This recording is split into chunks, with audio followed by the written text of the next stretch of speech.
everybody, it's Kay and thank you for watching. I did notice that I have a bunch of new subscribers. Welcome to the family. If you're new and you're watching this and you have not yet subscribed, please go ahead and do so. I started this channel to be able to motivate and inspire others the same way I was motivated and inspired when I underwent my IVF journey. I upload new videos every Tuesday of my fertility journal. I am IVF rough, got the camera, recorded what my experience was like, and so if you are interested in knowing the specifics of every single step, please make sure that you watch those videos. Every once in a while, I do get questions about what my journey was like, and whenever I get a question asked by several people, I hop on here, get prepped up, and do videos such as this one. Today, I'm going to share with you my very worst IVF cycle from the 12 IVF cycles that I did. And if you are interested, stay tuned. As many of you know by now, I did 12 IVF cycles. And of course, as you go through that journey, there are ups and downs. And my worst IVF cycle actually started when I underwent my third IVF cycle. What we decided to do the third time around was to go ahead and give every embryo a chance by freezing a day 3 embryo. And so we did that for our IVF cycle 3. We then went to our IVF cycle 4 with the intention of doing an egg retrieval for a fresh day 3 transfer, and then also transferring the embryo from the previous cycle that was frozen. And so it was a combination of a frozen embryo transfer and a fresh embryo transfer. And we were really excited, as you can imagine. Did outside monitoring and everything was okay, and hopped on the plane, went to LA, and my husband actually joined me because we were going to not only do a retrieval, but we were also going to do a transfer. So anyway, I digress, going back to sharing with you what happened. So we went to LA.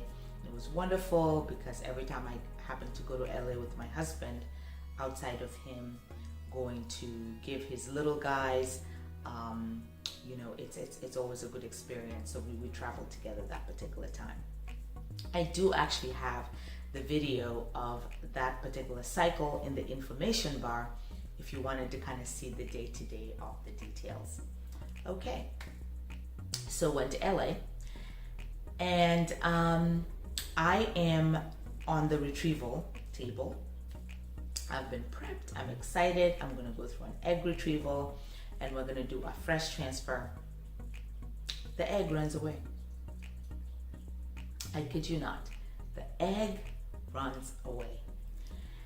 And for any of you who experiences age-related infertility due to diminished ovarian reserve, you don't have a lot of eggs, you're a poor responder, every embryo matters. And for this egg that made it, for it to not be able to be retrieved, and that was the first time that had ever happened, was utterly devastating. And I remember my husband made me feel better and said, well, we do have a frozen embryo transfer that we're going to transfer anyway in a few days.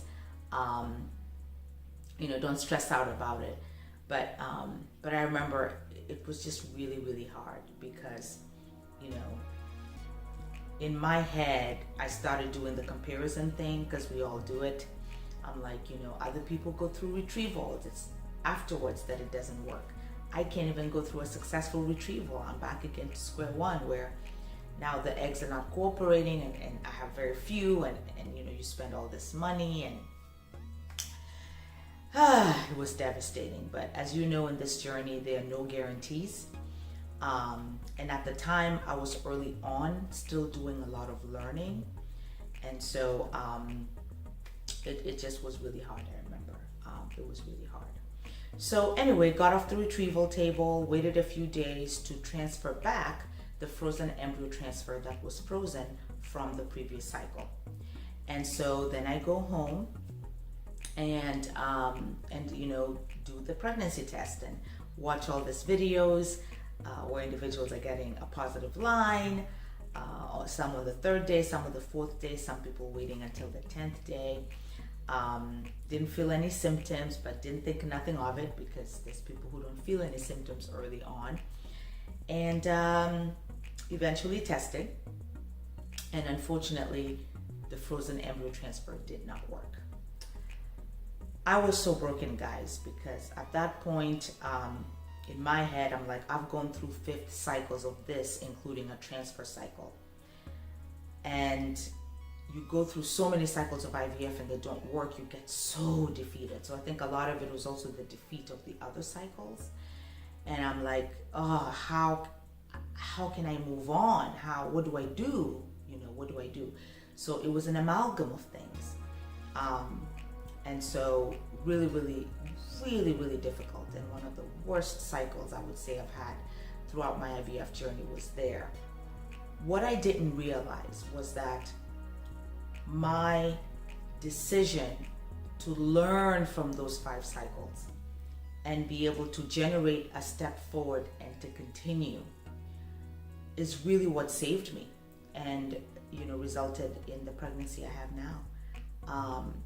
That was really the turning point for me. It was that 5th, going through 5th cycles, the 4 IVF cycle retrievals and 1 failed transfer at that point.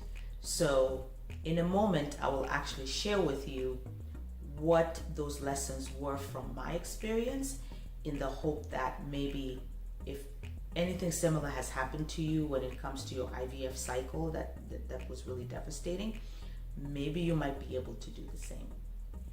The first lesson I learned was when I was talking with my doctor.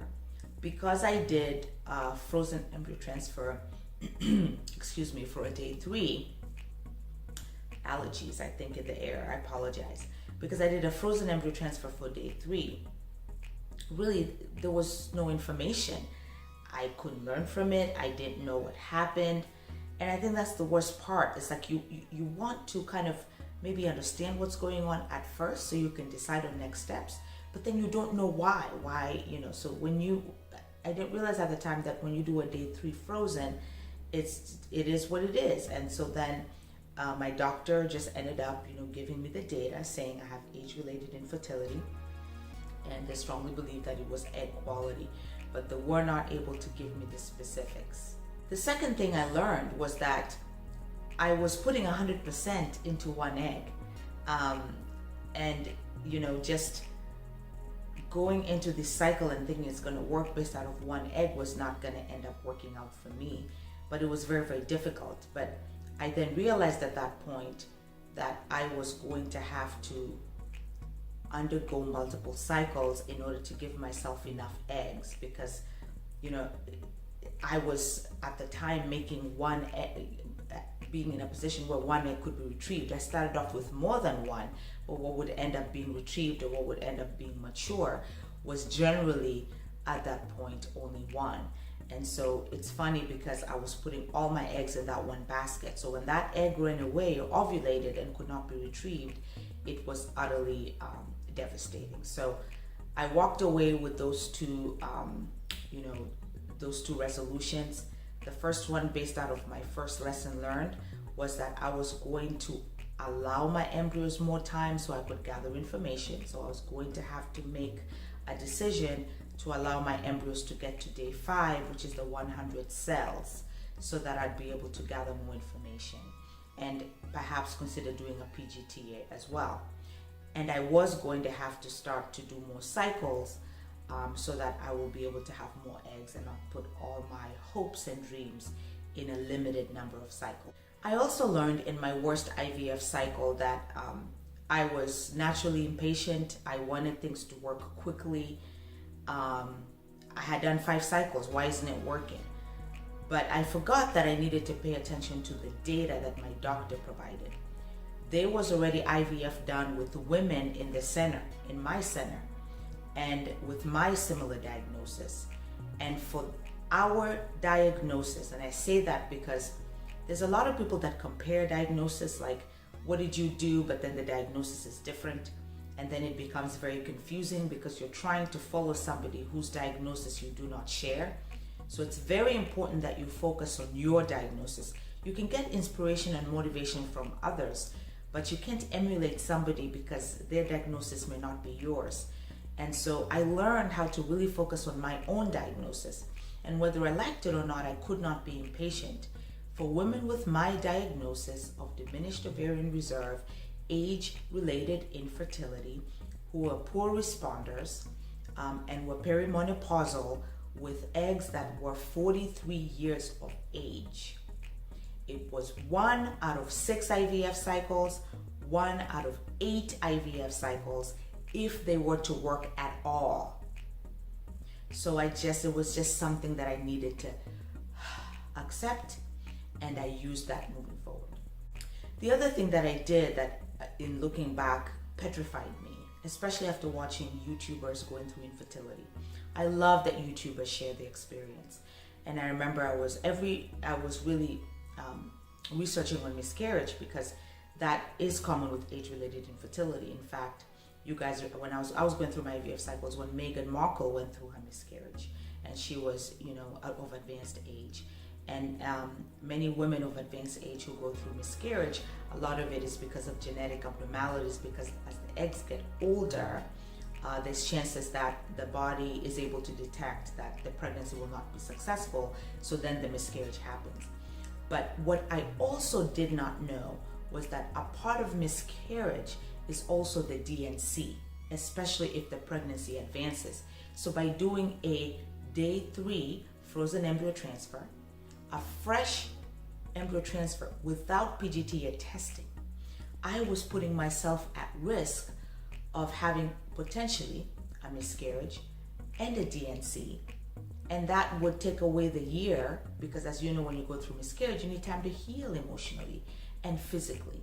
And I did not have time because I'm 43 turning 44. So I would have lost the year I had embryo banking because I did not make wise and smart decisions. And so that was a powerful lesson. I remember when my husband and I, we kind of Olivia Poped this, I think my journey through IVF, I feel like I'm like Olivia Pope, like I'm at war, like it's the spoils of war. And I'm on there like, researching everything, making sure that I'm dotting all my I's and crossing all my T's. And I remember that was a powerful moment. I was like, what am I doing? But it ended up rejuvenating me and got me really excited about continuing the journey. And that was actually the point why we were able to move on to 12 cycles, because we would reflect and we would get the lessons learned and would create a plan for the next step. So I knew that for the next step, I was going to PGTA test. I was going to let the embryo get to the 5th day, even if I was going to lose it, even if it was not going to work, because that was the only way that it would help me be a step closer to being successful. So my worst IVF cycle in the world, it was rough, it was raw, it was devastating, it was ended up being the lesson that we needed, my husband and I, to move on. Now here's where it gets even worse. But the next IVF cycle, after the worst cycle, after we have made all those resolutions, also failed. But it was the cause of the failure that got us motivated. And I do have a video on it, because for that cycle, we let the embryo get to the 5th day. We were lucky enough to get an embryo. This time the egg didn't run away. When it got to the 5th day, which is 100 cells, we got it tested. And the test results came back, and it was aneuploid, which again, my eggs are old. I knew that there's a chance that, it may not be normal. But it was also graded as a full BB. And I remember it was such an eye-opener, and that still motivated me to keep moving on. So isn't that interesting? Well, they say IVF is a journey of hope and faith. And for us, that is how we navigated the worst cycle. But that was the worst cycle.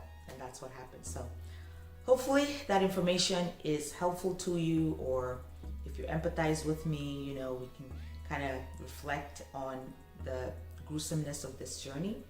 But I'm happy to kind of share with you the details. And remember, I do have the videos below. So if you're interested in seeing the specifics of how I navigated my worst IVF cycle, please go ahead and watch those videos at your convenience.